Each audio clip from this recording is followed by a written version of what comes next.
and you need to be objective, but if you want to, let's give a round of applause for Georgia Amoore's 800th assist.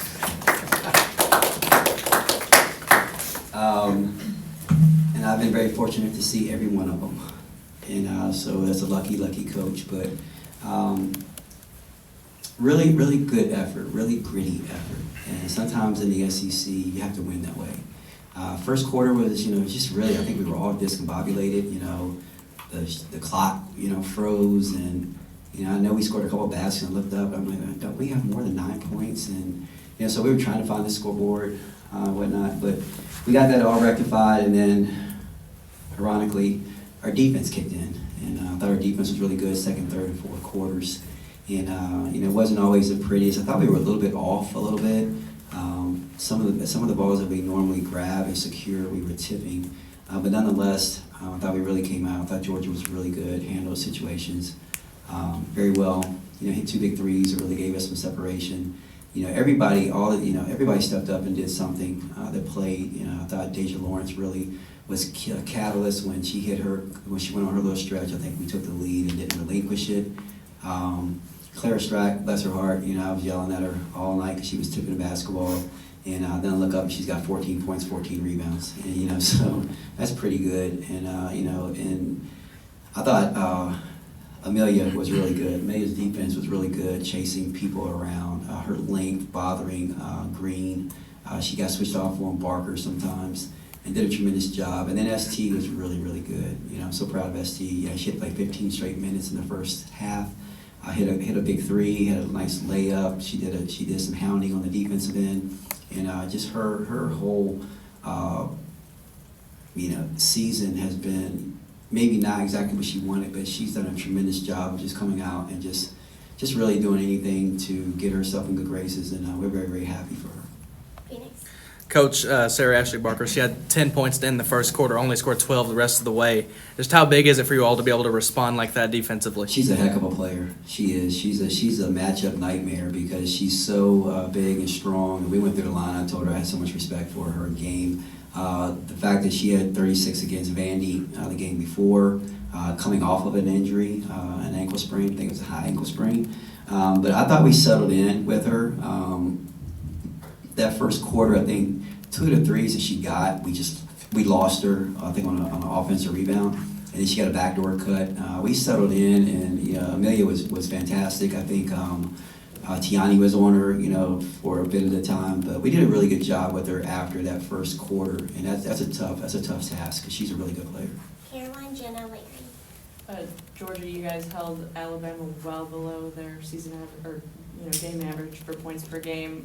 Where does it rank for you in terms of team-wide defensive performances this season?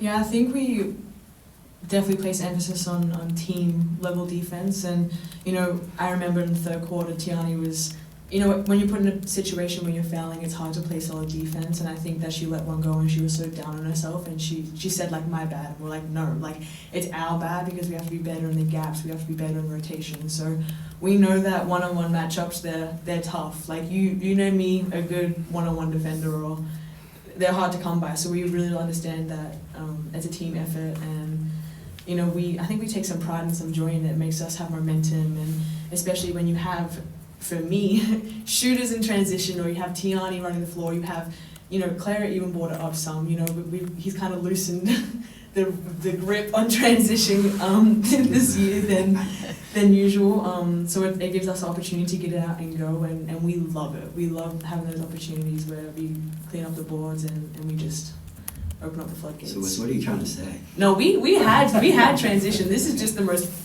exciting, I think, in terms of having people like Tiani and Clara. I've maybe had one player like that before, and that was my junior year, and that was Taylor Soul. That's as close as it's come. So it's very exciting to be able to turn our defense into offense in that term. Georgia, so y'all are playing 5 ranked opponents in the last 8 games of the regular season. How do these super gritty and, for majority of the game, back and forth kind of games prepare you and the team mentally for those harder games? And we'll focus on all 8 because we can focus on the 5 and their ranked, but we have still good opponents in the mix. And if we look at that like they're not ranked, well, then we're a step behind already. So I think our motto this season has just been who's up next, really, and that's all you can really do because there's no fast forwarding, there's no rewinding. Every single game we go out there, we're confident, and that's what we came to Kentucky for. This is what we came to the SEC for. We want these matchups, and it just so happens that we do happen to have a tough stretch, but it should bring excitement for us. Kenny, when early in the season you talked about that even when Tyler wasn't playing, she was doing some things in practice you felt was coming around and all.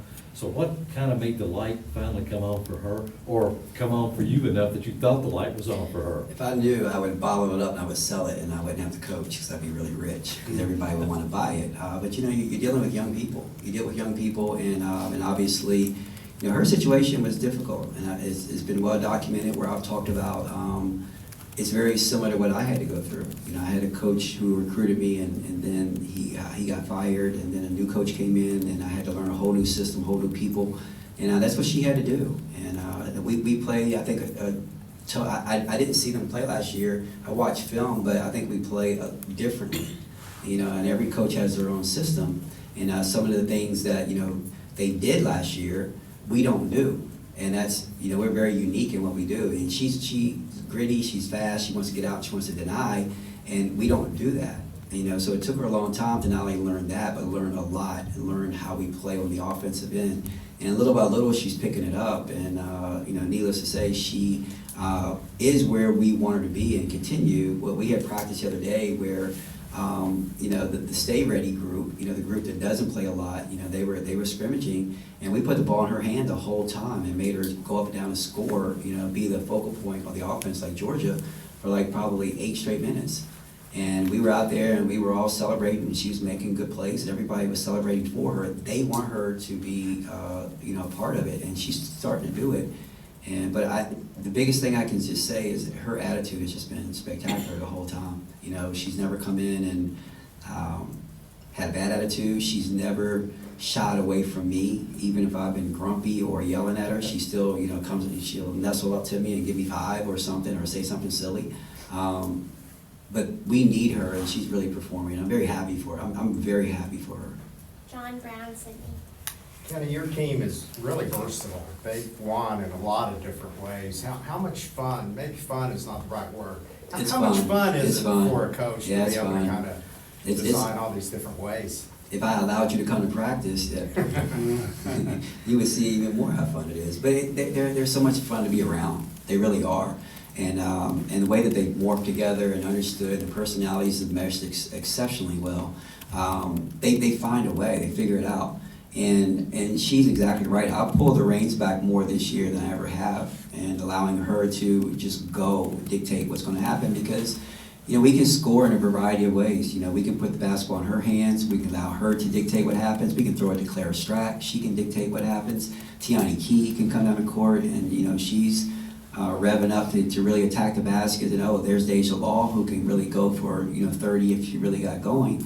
And then there's Amelia, and so I don't know what this means, but it just seems like the last 5 coaches that we played, they say you guys are so much fun to watch, and they're so much fun to be around, and I think they're going to continue to get better, and if we can continue to get better, and February is good to you, and you learn from what you're going to go through, I think we got a great shot at being a really good basketball team. That's all you want as you head into March.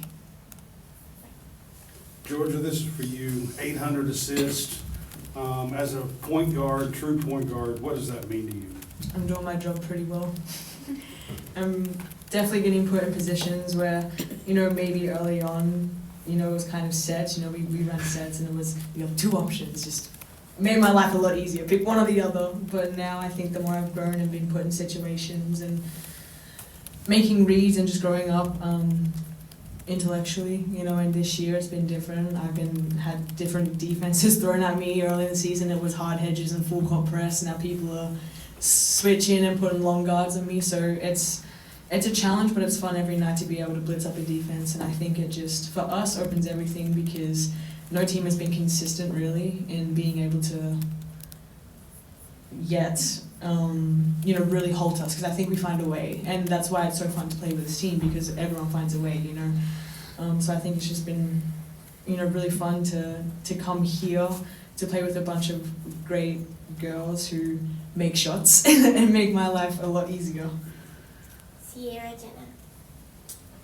Coach, could you just talk about, you mentioned how Tiani Key, she's a big key in everything, and then when she got into early foul trouble, just working through that with the players that you had on the floor. Can you just talk about what they did well, not leaning on Tiani per se? Yeah, everyone understands that if we don't have one piece of it, then somebody else has to step up and and not try to do anything outside themselves, but maybe to focus a little bit more. Maybe we have to guard a different person, and that's where ST came in, and she did a really good job. And she was running around, and she was guarding Green sometimes, and it felt like Green had almost a foot, on her in height. But she battled down inside, made it tough for her. And really just held it down for us until we can put Tiani back in and we can get our rotation back in order. So everyone's ready to go. Everyone's ready to go, step up. I know that we talk about benches and whatnot. And this time of the year, I did my research, and a lot of people are playing 7. A lot of people, but we like to go a little bit deeper.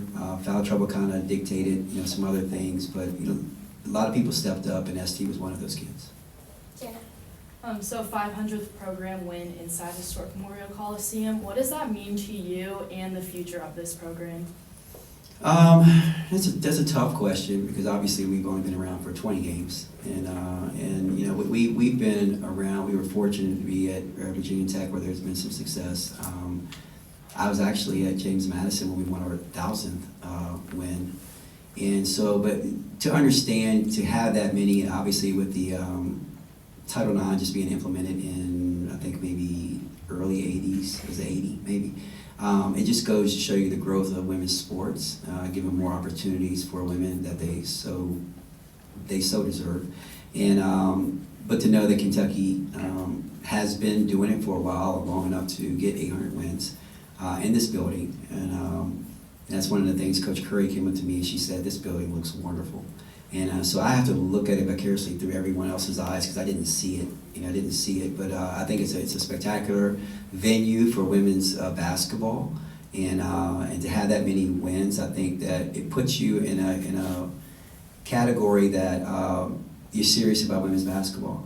So I think that's going to bode well for our future as we continue to raise it. Players like Georgia.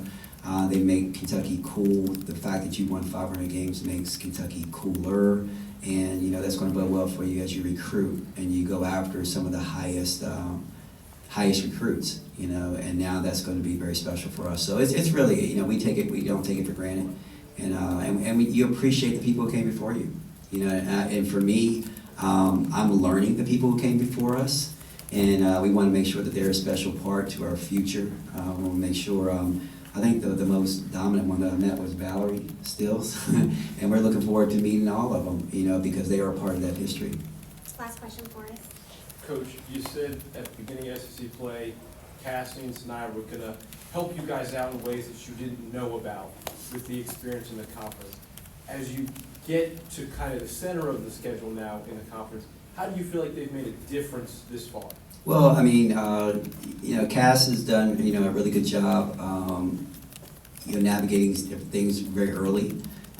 ST, we kind of got on ST the other day, and I said, you're the most experienced SEC player out here.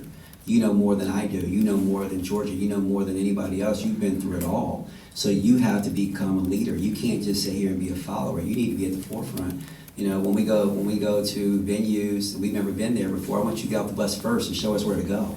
Just everything that we need her to do, because her experience is valuable. And I don't care, maybe they didn't have as much team success as they wanted to last year, but she averaged 10 points a game in this league. So you're very valuable, and we need you. And I also told her, I said, this is your 3rd year in college. It's not like you're a freshman, it's your 3rd year in college, so you need to become more of a vocal leader. And that's going to help us as we navigate through, the next few games. So, but they've both done a tremendous job. They both wanted to be here. They both wanted to stay and be a part of this situation. And you can't put a premium on kids who want to be here. You want kids who want to be here, and the way that they exude love for Kentucky, it helps us understand a little bit better what Kentucky is all about.